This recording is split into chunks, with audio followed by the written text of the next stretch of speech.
L'association ELA est née il y a 22 ans autour d'une poignée de parents dont je faisais partie, concernés par un problème qui nous dépassait totalement avec un nom barbare qu'on appelait les leucodystrophies, qui en fait sont des maladies qui détruisent le système nerveux central, le cerveau, la moelle épinière, entraînant de gros dégâts puisque ça touche toutes les fonctions vitales.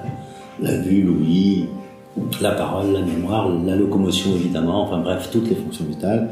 Évidemment et malheureusement, on meurt très souvent, pour ne pas dire systématiquement, ces maladies, quelquefois très jeunes. Et les parents en question se sont évidemment, vous imaginez, révoltés contre la situation.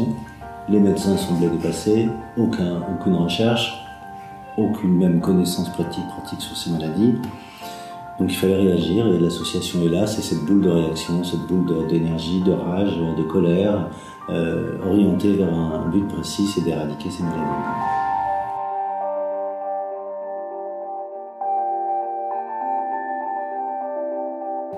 J'ai été très touché par ma rencontre avec Guy l'année dernière à Paris.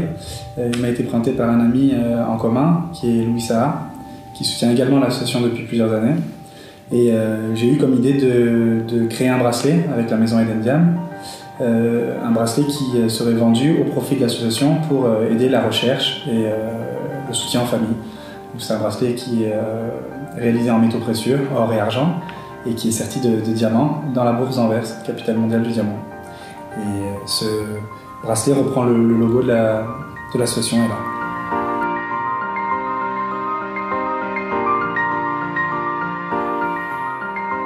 C'est d'abord la rencontre avec David, c'est la rencontre d'un homme. Moi, je fonctionne comme ça, je ne changerai plus.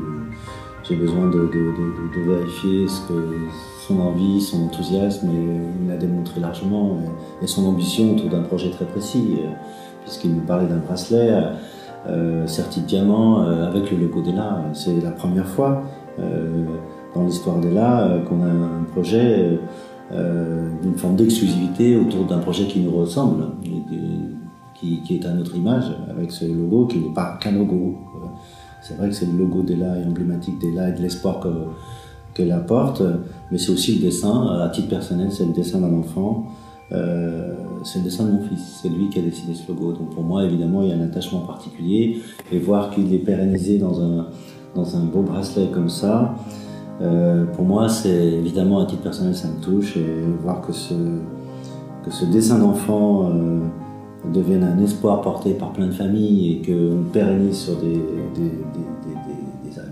articles d'exception, je trouve que tout ça est une belle histoire.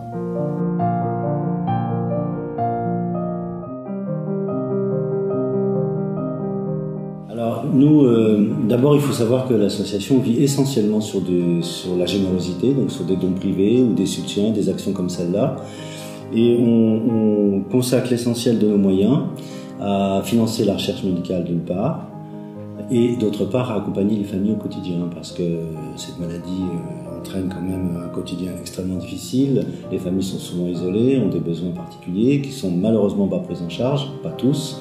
Donc l'association a un rôle au quotidien pour aider à soulager un peu ces familles-là. Et pour ce qui est de la recherche, on en a toujours fait, parce que ça reste la flamme d'espoir qui vit dans chacun des parents concernés, chacun des patients. L'association ELA a versé déjà pour plus de 35 millions d'euros de financement recherche, qui représente 447 programmes, donc c'est pas rien. Et à chaque fois qu'on verse 1 euro à l'accompagnement des familles, on verse 4 euros à la recherche. D'ailleurs, on a la volonté de rééquilibrer un peu tout ça, parce qu'on se constate quand même qu'au quotidien, les problèmes sont de plus en plus lourds, et qu'il faut accompagner les familles, les aider à mieux vivre ou à moins mal vivre plutôt la maladie, organiser des temps de répit, aider à l'aménagement d'une maison lorsque le handicap prend toute la place, aider à ce que les enfants très gravement atteints puissent sortir, puissent faire voir des choses, puissent profiter un petit peu quand même de la vie qu'ils ont. Et ça, c'est tout le travail quotidien de l'association ELA.